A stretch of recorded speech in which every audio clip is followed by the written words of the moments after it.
Welcome to the first installment of Ask the Artist. I mentioned that I was thinking of doing this on my Instagram and people seemed into it, so here I am doing it. This is where you guys get to ask me questions about music, basically, and how I make music. So let's get into it. Why are you so amazing? I listen to a lot of One Direction. How's your day going? Do you sing and need a producer? Great! And yes, we'll talk. How the frickin' heck did you get so good at songwriting? And if you say practice, I listen to a lot of One Direction. Okay. Now for the real questions. Favorite band or artist? It's a tricky question because I have different favorites for different genres. So I would say some of my all-time favorites are All Time Low, The Vamps, 5 Seconds of Summer, One Direction.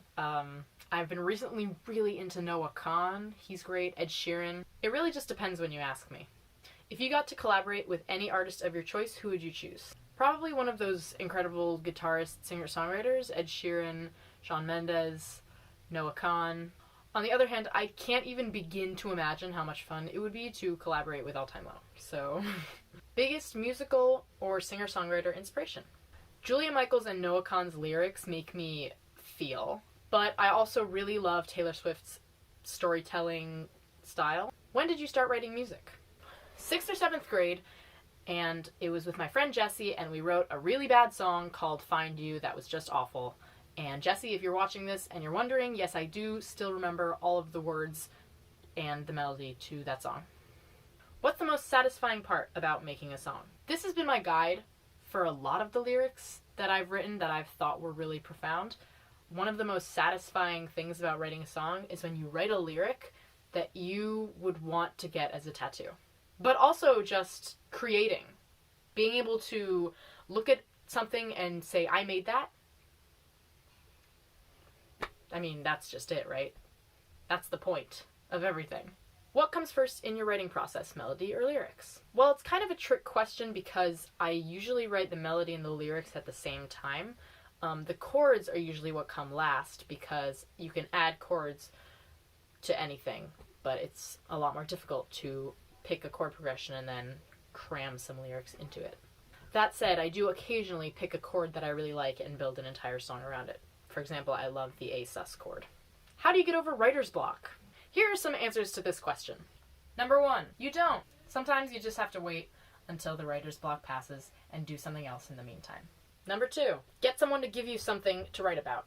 For example, one time I asked my roommate for a word to write a song about. She said sky, and I wrote a song and called it Sky. And honestly, it has one of my favorite lyrics that I've ever written in it. 3.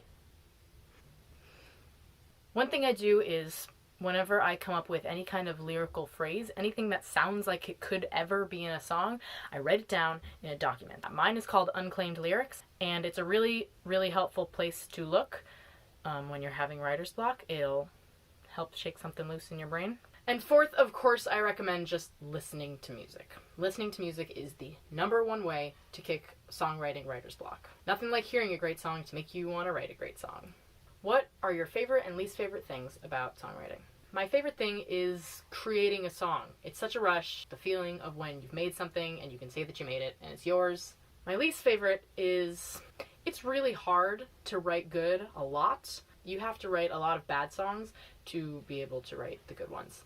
I don't know how Ed Sheeran does it. I have to imagine that he has just metaphorical shelves upon shelves of shitty songs. Do you have a favorite song that you've written? Well, at the moment, my favorite is Home to You, but I'm liable to always change that opinion and also liable to write a new favorite. I'm also a really big fan of this new song, Party Song, which is available now on all streaming platforms and you can check it out. What's the song that you're most proud of writing? This is a slightly different question. I think Risk is up there. I also wrote a song called Purple, which you probably haven't heard. Risk is a really important song to me. It just says some really honest, genuine things, and it feels very soul-bearing to me. I also recently wrote one called Idiosyncrasies, which has that same kind of honesty. I think honesty in music is one of the most important things. If you're writing a song that isn't honest, why bother? So I am proud of everything that I've written that is just intensely and unflinchingly honest. And that's everything. Thank you guys so much for sending me questions to answer and letting me be narcissistic and talk about my music process and stuff like that for 10 minutes or whatever amount of time this video is once I finish editing it. I love you guys all, and you can listen to Party Song on Spotify, Amazon Music, Google Play, iTunes, everywhere. Now, I know it's not a very good recording, but as soon as this quarantine is over, I'm gonna go get better equipment, and then you guys will be in for a real treat, because I'll finally be able to make good content. And in the meantime, you can check out the rest of the stuff on my YouTube channel, which is all music. I promise to not do YouTuber type things that often, because the point of this channel is to share my music with the world. So thank you for watching, and thank you for being really cool and amazing, and I love you guys all a lot.